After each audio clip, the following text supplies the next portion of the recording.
I'm Jennifer Ostrander, owner of the Old Wicks factory here in Highland, and I bank at Bradford National Bank. The building was for sale for 6 years, so it was obviously a building that had potential, but for 80,000 square foot, it didn't serve a purpose for every part of the building. We bought the building because we have a gymnastics and tumbling center called Core Elite.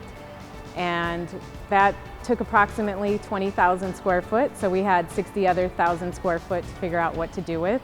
As we made our way through the building and saw the uniqueness in each of the different halls, we decided to go ahead and try to make it a special event center. Bradford Bank made it really easy for us to work on this project, especially the size of this building and everything that was involved with it. We stopped in with John Keevan, and the response and attention to detail right away just kind of set the tone for us that we knew we wanted to go through him. Jennifer's a good businesswoman. She had really thought out a lot of her plan.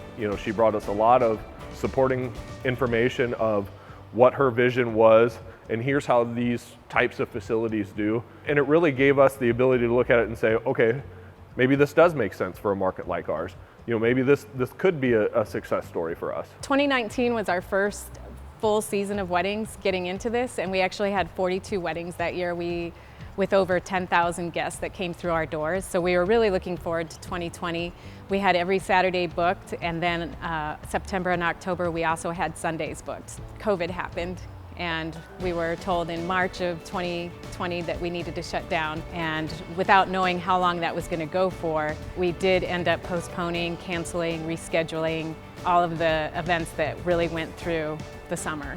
So with those cancellations, obviously revenue wasn't coming in, but yet we still had obligations for contracts with brides that were expecting us to have this done in March of 2021. So we reached out to Bradford, though we didn't really plan on it, and they got us approved for the rest of the loans that we needed to make it happen. As we're sitting at the desk saying, oh my goodness, this pandemic, she was over here saying, how can I take advantage of this time? And when she came to me and said, hey, we're stuck with, we're not being able to really book anything.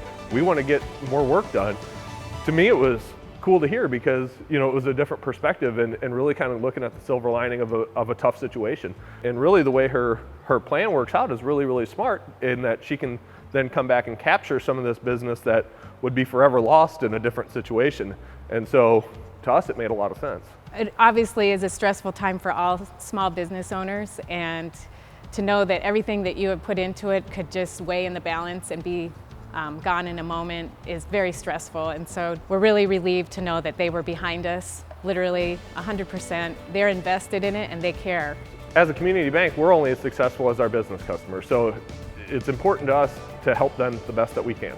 We wanted to see this succeed, and then when you start kind of thinking about especially this kind of operation, it brings people to town. It brings a whole new life. It really is a win-win for the community. To me, Bradford Bank is our hometown bank. They all know me by my first name. They ask about our family or how is the building doing, or I drove by and saw lights on and they look beautiful. So they're almost as invested as we are in the pride that we share. I feel like they have that pride as well, of that we're kind of partners in it together and that we've shared this journey together.